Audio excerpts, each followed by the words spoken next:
চৈত্র সংক্রান্তি পড়েছিল সোমবার, আর সেদিন আমি মহাদেবের নামে উপবাস করেছিলাম। তাই ভেবেছিলাম সিম্পল কিছু করব, কারণ হাতে তেমন সময়ও ছিল না। সাধারণত চৈত্র সংক্রান্তির দিনে বেশিরভাগ বাড়িতেই 5 তরকারি, ডিম্বা শাক ও টক ডাল রান্না হয়ে থাকে। তবে আমার কাছে ডিম্বা শাক ছিল না, তাই আমি সেটা বাদ দিয়েছিলাম। তাই ভাবলাম ঘরে যা আছে তা দিয়েই বানিয়ে ফেলি। সাদা ভাত করেছিলাম, সাথে ছিল লেবু, পটল ভাজি করেছিলাম, মিষ্টি আলু ভাজা করেছিলাম, আরও ছিল মুচমুচে করলা ভাজি।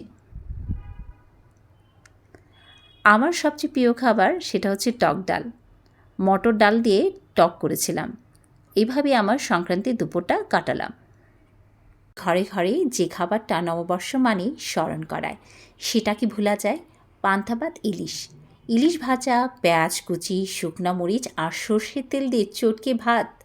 ওফ, এক কথা অমৃত। সত্যি বলতে আমাদের কাছে এই স্বাদটাই বাংলা নববর্ষের আসল আবেগ। রাতের ডিনারটাও আমি খুব সিম্পল রাখার চেষ্টা করেছিলাম, কিন্তু সেই সিম্পলতার মধ্যেও যেন থাকে একটু ভালোবাসার স্পর্শ, একটু স্পেশাল ফিল। রান্না করেছিলাম চিকেন বিরিয়ানি, ঘরোয়া উপকরণে কিন্তু যত্ন করে। আর হ্যাঁ, বাঙালিদের ঘরে রীতি মেনে বানালাম বেগুনি, একেবারে খাসা করে ভাজা, বাইরে ক্রিস্পি আর ভিতরে নরম। সালাদ করেছিলাম টমেটো, শসা, পেঁয়াজ দিয়ে। সঙ্গে ছিল আমের টক ঝাল মিষ্টি চাটনি, যেটা গরম বিরিয়ানির সঙ্গে খেতে সত্যি ভীষণ দারুণ লাগে।